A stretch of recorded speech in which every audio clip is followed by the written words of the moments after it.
लोकसभा चुनाव परिणाम आने के बाद से लगाई जा रही तमाम अटकलों के बीच सोमवार को राहुल गांधी ने एक बड़ा ऐलान कर दिया है। 2 सीटों से सांसद चुने गए राहुल गांधी ने केरल की वायनाड सीट छोड़ने का फैसला ले लिया है। उन्होंने रायबरेली सीट अपने पास रखी है। उनके इस फैसले के बाद वायनाड सीट पर उपचुनाव अब होना है। इसके लिए भी कांग्रेस ने अपना प्लान तैयार कर लिया है। अब प्रियंका गांधी वायनाड से चुनावी मैदान में होंगी। वायनाड सीट छोड़ने के अपने फैसले को लेकर राहुल गांधी ने कहा, रायबरेली और वायनाड दोनों से मेरा इमोशनल कनेक्शन है। पिछले 5 साल में वायनाड का सांसद रहा हूं। वहां के सभी लोगों ने मुझे प्यार दिया है। उस प्यार के लिए मैं दिल से धन्यवाद करता हूं। पूरी जिंदगी मैं उन्हें याद रखूंगा। इसी बीच राहुल गांधी के वायनाड सीट से इस्तीफे को लेकर राजस्थान के डिप्टी सीएम प्रेमचंद बैरवा क्या कुछ बोल रहे हैं, आइए आपको दिखाते हैं। देखिए, मैं पहले ही कह रहा था कि ये लोग केवल और केवल परिवारवाद और वंशवाद पे चलते हैं। क्या भारतीय कांग्रेस में क्या कार्यकर्ता नहीं है क्या?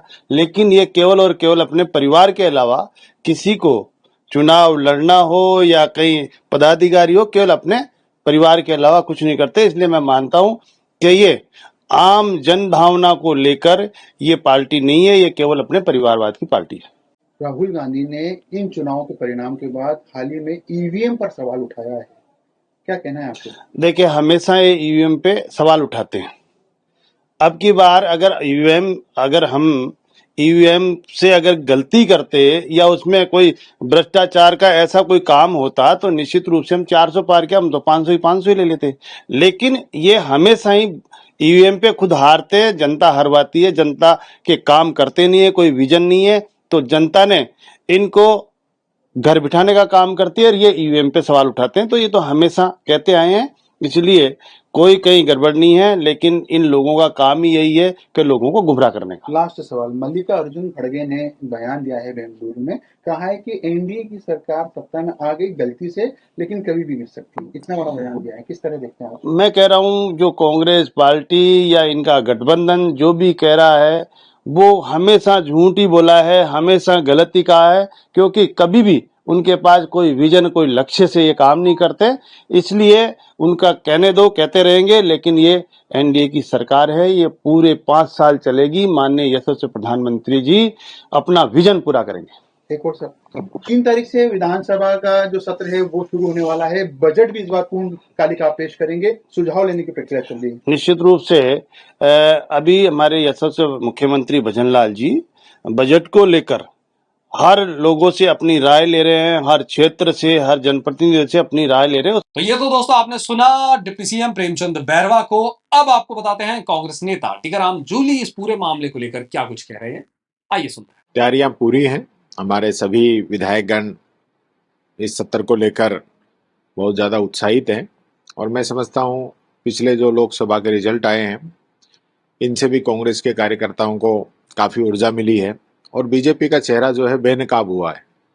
7 महीने सरकार को बने हुए हो गए हैं, लेकिन आप देखेंगे कि आज भी इस सरकार का मुख्य जो काम है, पिछली सरकार के जो योजनाएं हैं उनमें डिफेक्ट बताना, उनकी जांच कराना, इसके अलावा कोई बात नहीं है।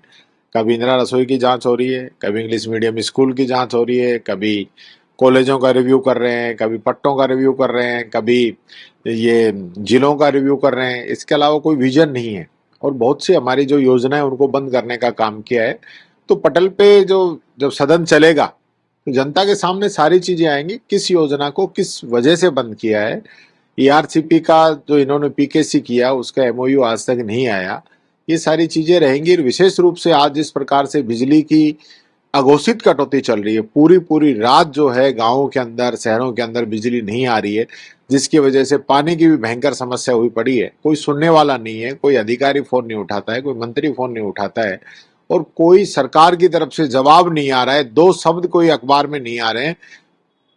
ऐसे शासन चलता है? कोई सरकार की जवाबदेही होती है, कोई जिम्मेदारी होती है, उस पर कोई सरकार की तरफ से एक बयान नहीं आता है। तो ये गलत है, इस प्रकार का चलने वाला नहीं है। इन सभी मुद्दों को लेकर हम इनको विधानसभा के अंदर भी घेरेंगे। देखिए, ये सारी चीजें जो बीजेपी आज बात कर रही है, आज बीजेपी बात करे वंशवाद की, तो बीजेपी के सहयोगियों की क्या स्थिति है, खुद बीजेपी में क्या स्थिति है। आज राजस्थान के अंदर वसुंधरा राजे जी के बेटे सांसद बने हैं।